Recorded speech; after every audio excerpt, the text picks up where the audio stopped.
वहीं paper leak से जुड़े छात्र आंदोलन पर सुप्रीम कोर्ट का आदेश है कि सुप्रीम कोर्ट ने ये जानकारी दी, छात्रों को तत्काल छोड़ा जाए। गिरफ्तार और हिरासत में लिए गए छात्रों को छोड़ा जाए। किसी भी छात्र के खिलाफ कड़ी कार्रवाई ना हो। लाठीचार्ज से जुड़े सभी मामलों की एक साथ सुनवाई। सुप्रीम कोर्ट ने सभी राज्यों के मामलों को एक साथ जोड़ा है और 3 अगस्त को सुप्रीम कोर्ट में इस पूरे मामले की अगली सुनवाई होगी। लेकिन इन सब के बीच में यह सुप्रीम कोर्ट का आदेश, जो कि सुप्रीम है, बेहद महत्वपूर्ण है। पेपर लीक से जुड़े छात्र आंदोलन पर जिस तरह से गिरफ्तारियां हुई थी, डिटेन किया गया था छात्रों को, और ऐसे में अब सुप्रीम कोर्ट ने इस पूरे मामले पर आदेश दिया है कि छात्रों को तत्काल छोड़ा जाए। गिरफ्तार जो बच्चे किए गए हैं, जिन्हें हिरासत में लिया है, उन्हें तुरंत प्रभाव से छोड़ा जाए। और इतना ही नहीं, किसी भी छात्र के खिलाफ कड़ी कार्रवाई ना हो। यह बेहद महत्वपूर्ण फैसला सुप्रीम कोर्ट की तरफ से। लाठीचार्ज से जुड़े सभी मामलों में एक साथ सुनवाई हुई और सभी राज्यों के मामलों में एक साथ जोड़ते हुए सुप्रीम कोर्ट का यह फैसला। हालांकि 3 अगस्त को अगली सुनवाई भी होगी। लेकिन और ज्यादा डिटेल में जानकारी लेंगे लीगल एक्सपर्ट गौरव शर्मा, दिल्ली से हमारे साथ जुड़ चुके हैं। उनका रुख करते हैं।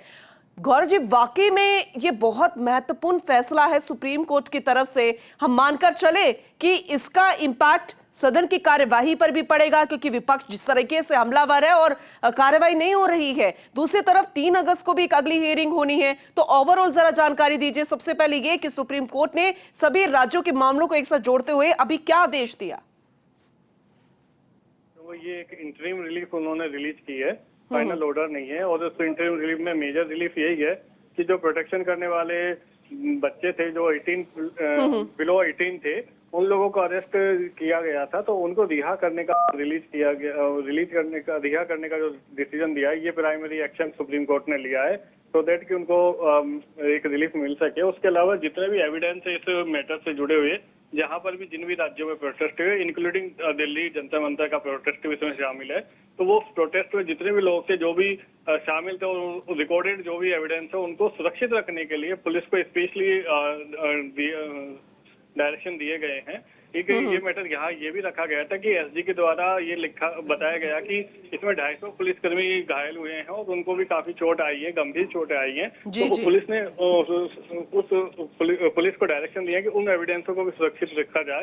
यानी कि सीजीआई ने उस मैटर को भी संज्ञान में लिया है और जिन भी पुलिसकर्मियों के साथ जो भी कुछ हुआ है वो भी सब रिकॉर्ड पर लाया जाएगा। तो कैसे क्या तुरंत इस पर कार्रवाई होगी? जो सुप्रीम कोर्ट की तरफ से यह आदेश है, तो इस पर अमल कब तक लाया जाएगा? क्योंकि सुप्रीम फैसला होता है सुप्रीम कोर्ट का। दूसरा 3 अगस्त को जो हियरिंग होनी है, उस पर क्या होगा?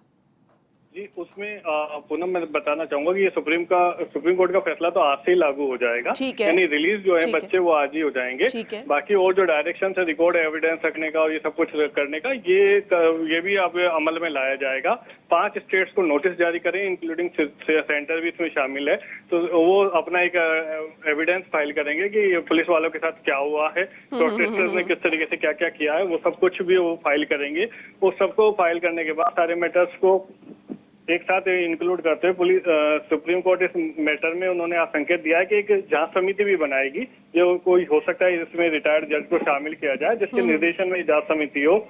ये एक इन्वेस्टिगेशन करेगी इस पूरे मामले का, और जो भी एक्यूज होंगे, यानी कि जो जिन्होंने पुलिस पर हमला किया है या पुलिस ने जिन पर हमला किया है, दोनों ही पक्षों को सुना जाएगा, समझा जाएगा। उसके बाद एक डिटेल्ड ऑर्डर सुप्रीम कोर्ट की तरफ से जारी किया जाएगा। जी पूनम, ठीक है, अपडेट आपसे आगे भी लेते रहेंगे। बहुत शुक्रिया गौरव, विस्तार से इस जानकारी के लिए। बेहद महत्वपूर्ण यह फैसला सुप्रीम कोर्ट की तरफ से।